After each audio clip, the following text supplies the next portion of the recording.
Hi guys, I'm Megan Brightwood and welcome to my channel. So today I have my July knitting update and I have a whole mess of unfinished objects.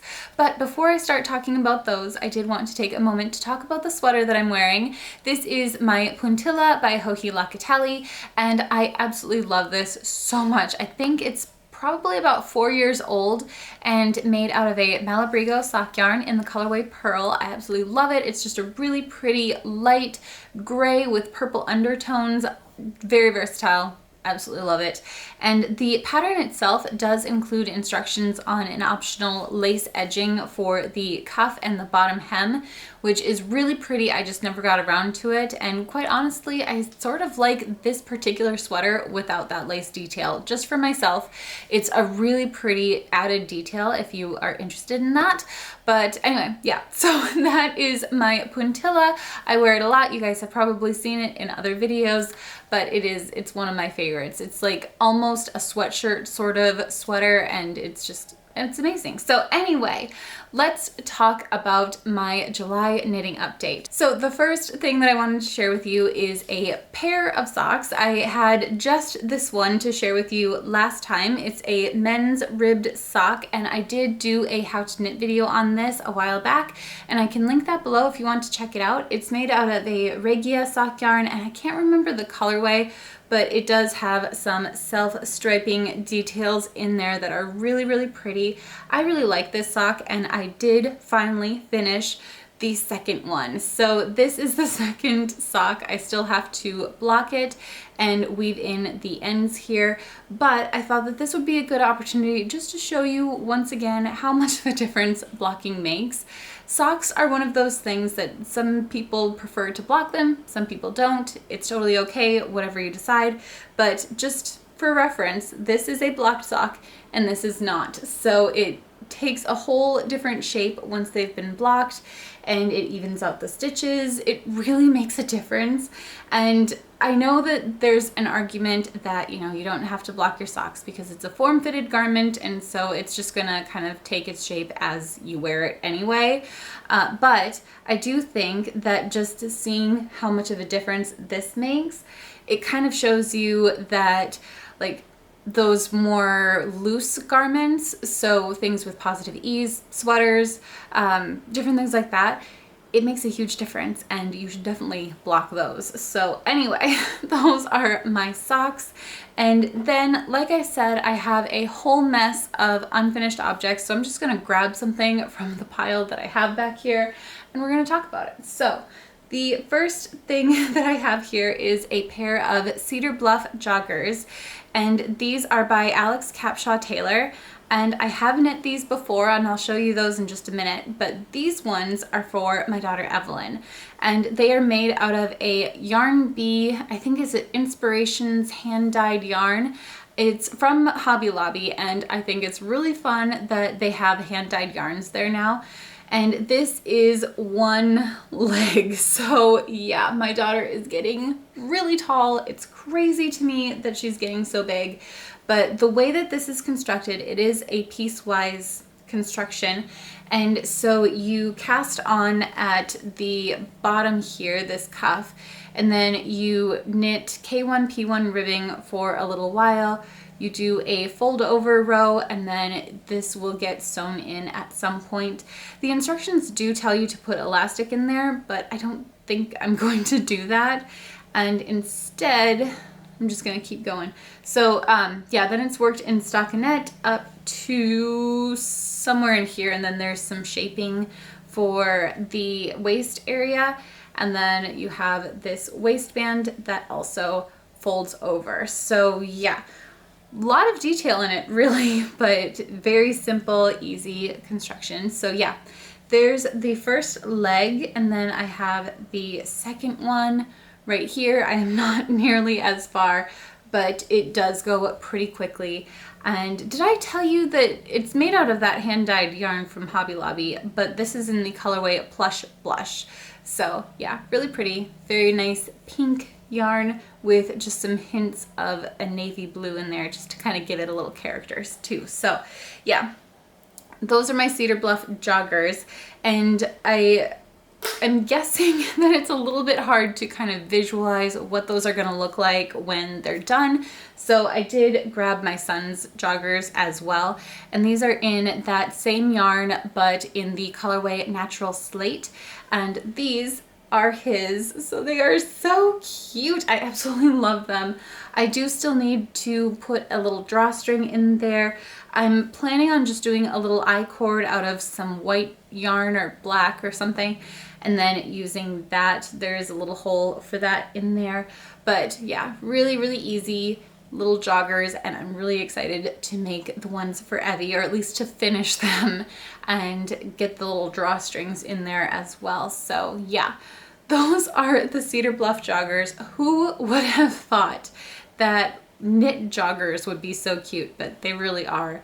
And the only thing that I would mention is that if you are making these for someone that is still wearing diapers, I would consider adding more short rows to the backside, because Charlie is still wearing diapers, my son, and these are a little bit short in the back, but I don't think that that will be an issue once that is not a factor. So anyway, yeah, those are the Cedar Bluff joggers. I really like them and would highly recommend that pattern. I don't know how you would do it without the seams though, because the front and back crotch seams are different. So I don't know how you would go about that, but if you have any ideas, certainly let me know, because I do prefer to do seamless garments, but I just couldn't figure out how to do that for these ones. So anyway, this next item is also for Evie, and as we go along, you're gonna see that today's video is definitely Evie focused, but it is Olive's Chunky Rib Sweater by Pernell Larson. I absolutely love this. I'm so excited to be working on it. It's made out of a bulky yarn on size 10 needles, US 10 or 6mm needles, so it'll go pretty quickly. But the thing that I'm most excited about this is the yarn that I'm using is actually a discontinued yarn. So if you guys have seen the TV series Fargo, you may have seen a place called Bemidji. And this is from a yarn store that's in Bemidji, or at least I think it kind of had more to do with yarn at one point. Now they mostly do like outerwear, blankets, you know, that kind of thing, but they had their own yarn. So it was like a Bemidji Woolen Mills yarn that they don't have anymore, but my mother-in-law found some, and it's this yarn right here, really, really pretty. And so now I get to play around with some discontinued yarn, and it's been really fun. I'm really surprised that for a 100% wool, this is actually pretty soft too. I was a little bit worried that she'd have to wear something underneath, and I was trying to figure out what Evelyn could wear underneath this sweater, but I don't think she's going to need anything. It's pretty soft. So yeah, I really like it, and I'm really excited to see how it all works up. I think it'll be a really nice little sweater for her for the fall and winter, and I am definitely starting to think more about the fall as we get closer into like August. For me, in my head, fall starts in September, and it's always too warm in September, but I don't know, my brain just makes that switch right in there. So anyway, let's keep moving. I have one more unfinished knit project, and this, I don't think I've made any progress since the last time that I showed you, but it is the Holly Dress by Pernell Larson. It's made out of a Cascade Heritage yarn, and I don't remember what colorway it is, but it's got a really pretty all over lace detail that looks a little bit like holly leaves. And then it's got these bobble edges that are on the bottom hem and then the sleeves as well. And they kind of have more of a holly berry look. So really, really cute, really pretty. I had originally planned on making this out of a pink so that it could work for all year round. But like I said, now we're starting to kind of get into where I'm focusing on fall, and it'll still be a good fall dress, but it's maybe not going to get her through spring or summer anymore, but we'll see. We will see how much she grows over the winter. She has gone through a pretty good growth spurt recently, so you never know. Kids just, they grow at different paces, don't they? But yeah, I really need to start working on this again. I have the yarn for it. I just need to cake it up and start working again. That's kind of been the holdup for this project, is that I ran out of yarn and I've just been too lazy to get another ball started. So yeah, I think I know what I'm going to be doing right after I finish filming this. I'll be caking up some yarn so that I can get a little further on this guy, because it needs to get done.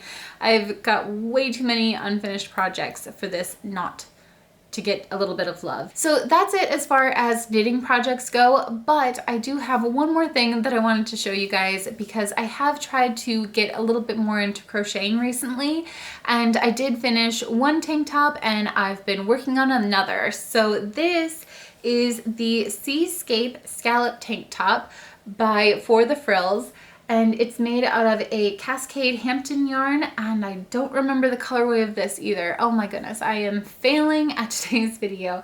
My brain has just been scrambled recently. I don't know what is going on. I know that I'm getting kind of geared up for the school season and all of that, but seriously, I would lose my head if it wasn't screwed on.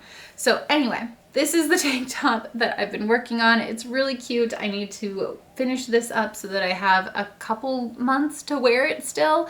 And I think it's really pretty. I love the ties on this and the scallop edge here. I decided to go ahead and finish this part of the tank top before I finished the rest of it, because I had 2 skeins of this particular yarn just sitting in my stash, and I wanted to just go ahead and knit as far as I could. So yeah, I am going to go ahead and continue crocheting on this until this is gone, and then I'm gonna call this top good. I don't know if it'll be a little bit more cropped than the actual pattern says, but it should be cute anyway. I like it. Anyway, I think that that's going to do it for today's video. Thank you so much for hanging out with me. I really appreciate it, and I hope you guys have enjoyed this video. Certainly give it a thumbs up if you did, and I will see you guys in my next video.